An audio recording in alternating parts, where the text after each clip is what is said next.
మీరు సహాయం చేశారంటే మీరు కూడా చాలా మంచి బాలుడు నాన్న. అరే నా కన్నయ్య, ఇలారా. కన్నయ్య, నేను గోకులానికి రాజును కదా, అందుకే నా ప్రజలకు సాయం చేయడం నా కర్తవ్యం. ఇదే విధంగా నువ్వు కూడా గోకులానికి రాజకుమారుడివి. కాబట్టి నువ్వు ఒక విషయాన్ని బాగా గుర్తుంచుకో. ఎప్పుడైనా ఎవరైనా నీ ద్వారంలోంచి నిరాశగా వెళ్ళిపోకూడదు. అప్పుడే కదా నువ్వు మంచి బాలకుడివే కాదు, మంచి రాజువు కూడా అవుతావు. అర్థమైందా? నాకు అర్థమైంది నాన్న. సరే, మన కుందన్ అన్నయ్యకి చెప్పాలి, వీళ్ళందరూ గడ్డి నమ్ముకునేంత అవసరం లేదు, నువ్వు వీళ్ళ సంగతి చూడని. నువ్వు ఇంటిని చూసుకో.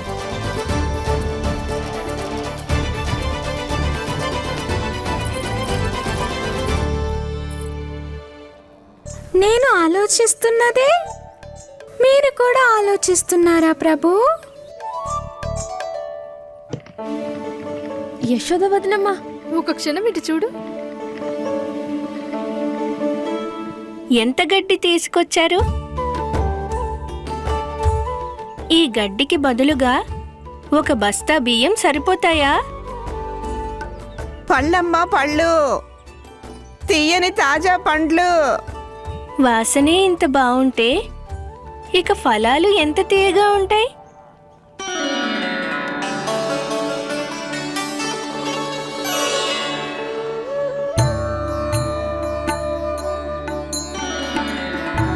కన్నయ్య, పళ్ళు కావాలా?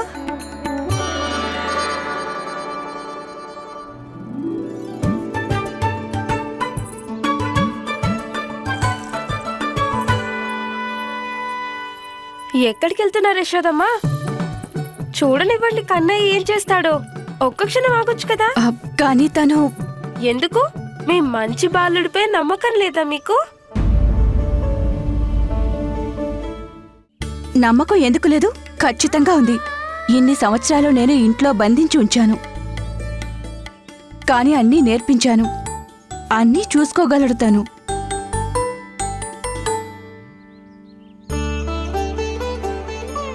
జాగ్రత్త కన్నయ్య, నా మర్యాద నిలబెట్టాలి నువ్వు.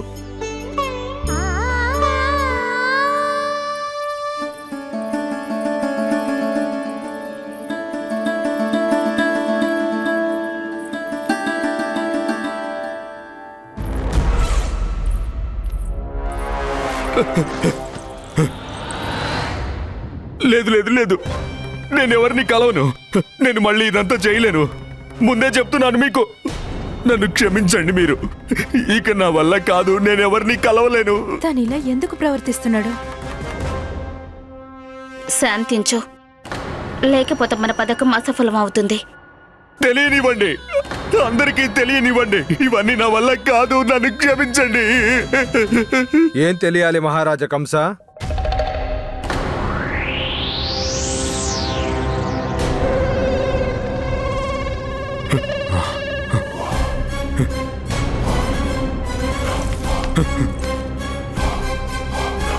ఎవరక్కడా?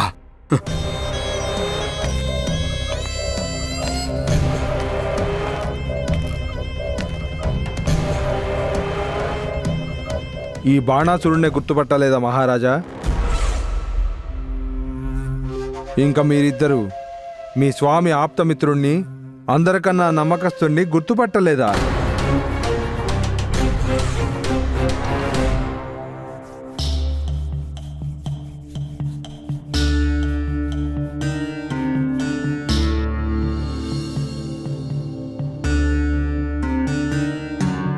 నారాయణుడికి అనేక ధన్యవాదాలు. రాత్రంతా ప్రయత్నిస్తూనే ఉన్నాను, కానీ నువ్వు స్పృహలోకి రానిలేదు. పొరపాటున నువ్వు కంసుడి చేతిలో ఖడ్గాన్ని చూసైతే. లేదు, ఆ రాక్షస ఖడ్గాన్ని చూసి నా హృదయం వణికింది నిజమే. కానీ నా మూర్ఛకు కారణం ఆ ఖడ్గం కాదు స్వామి. మరి దేనికి? ఖచ్చితంగా ఏదో సమస్య ఉంది.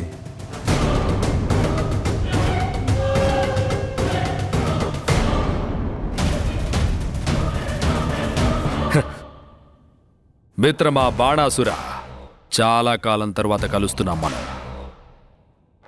అయినా కంసుడు ఉండగా ఏ సమస్య అయినా ఎందుకుంటుంది? చింతించాల్సిన అవసరం ఏమీ లేదు. అయినా మాటల్లో ఏముంది? రా, ఆలింగనం చేసుకో.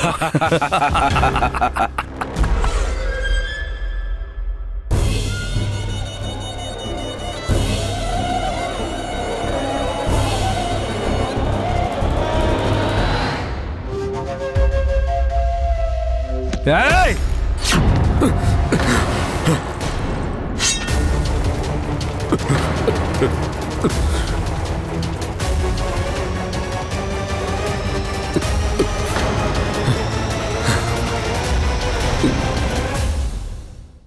మహారాజు కంసుని భుజాల పట్టు కొండ చిరువ కంటే కఠినంగా ఉంటుంది. నువ్వు కంసుడివి మాత్రం కాదు. మిత్రమా బాణాసుర, ఏంటి నువ్వు చేస్తున్న పని? నీ భయం నువ్వు ఇక కంసుడివని అనడానికి కూడా యోగ్యుడివి కాదని నిర్ధారిస్తోంది.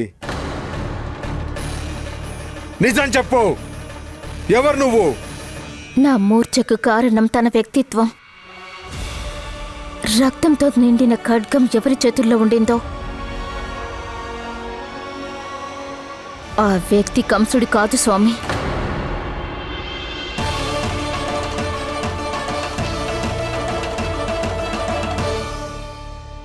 చాలా సరిగ్గా గుర్తించారు మీరు. తను మహారాజు కంసులు కాదు.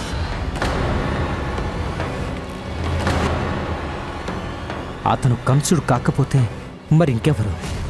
తను రాష్ట్రపాలుడు, కంసుడి సోదరుడు. నా చాలా అతి సాధారణ సోదరుడు, రాష్ట్రపాలుడు.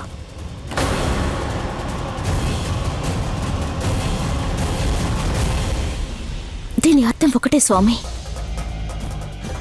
తనని కూడా కంసుడు తనలాగే మార్చేశాడు.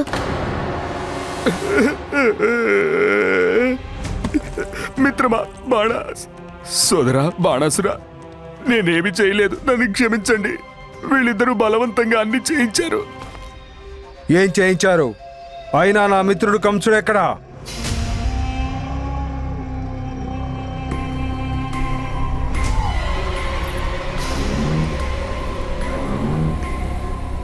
అక్కడ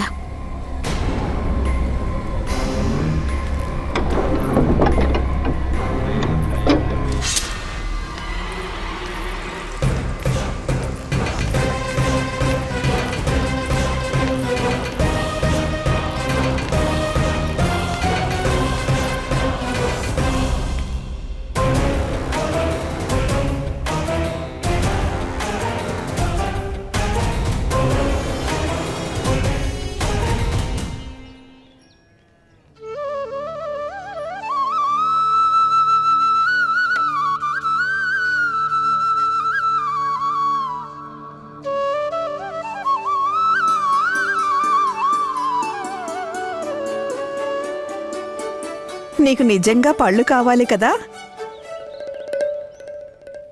అందరిలాగానే మీ అమ్మ ఏంటి ఇవి అని తిరిగి పంపించేయదు కదా? అనవసరంగా విసిగించకు ఈ ముసలిని. లేదు లేదు, పళ్ళు తీసుకోకుండా నిన్నెలా వెళ్ళనిస్తాను? పొద్దుట్నుంచి నేను చాలా పనులు చేశాను. ఇప్పుడు బాగా ఆకలిస్తుంది కూడా.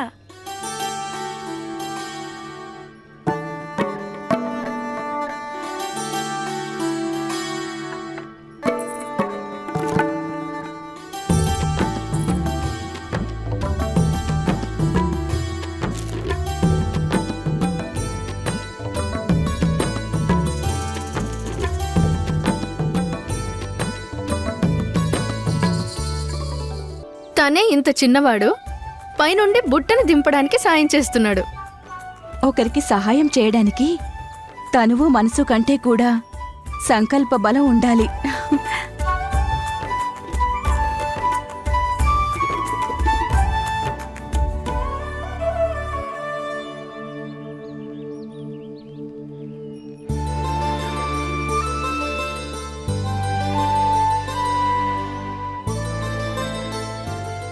ఇది నందులవారి భవనం కదా?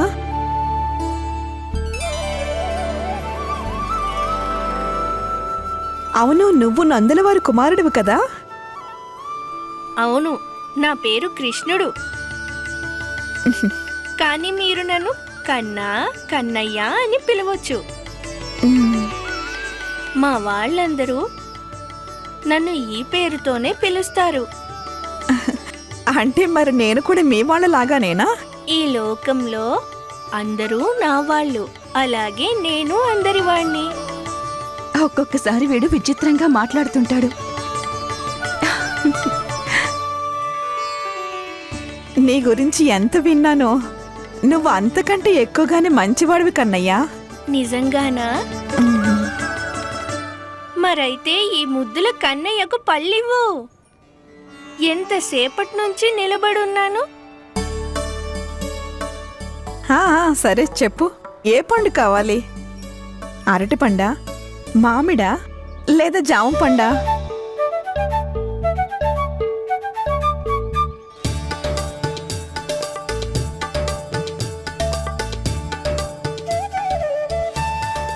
మామిడి చూస్తే తీయగా అనిపిస్తుంది, జామ బాగుంది. ఇక అరటిపండు నాలా పచ్చని వస్త్రాలు వేసుకొని చక్కగా కనిపిస్తున్నాయి.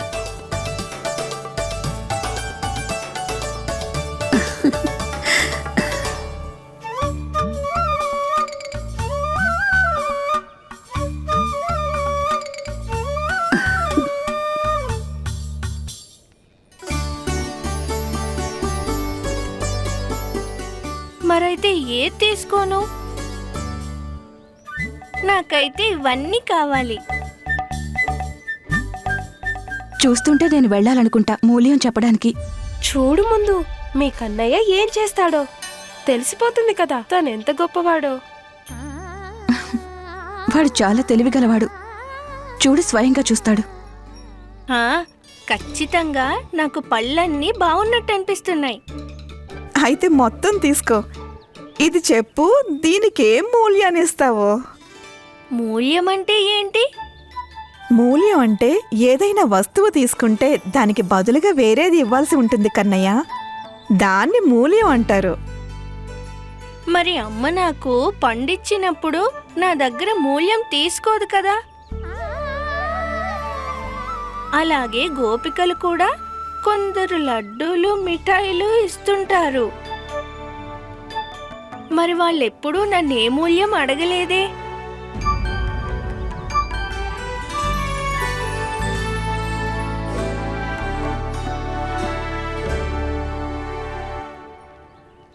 నేను కూడా ఏంటసలు ఈ చంటివాడిని మూల్యం అడుగుతున్నాను. మనస్సు సమస్తం తనకు అర్పించేయాలనిపిస్తుంది. ఈ పళ్ళు పుట్టదేముంది?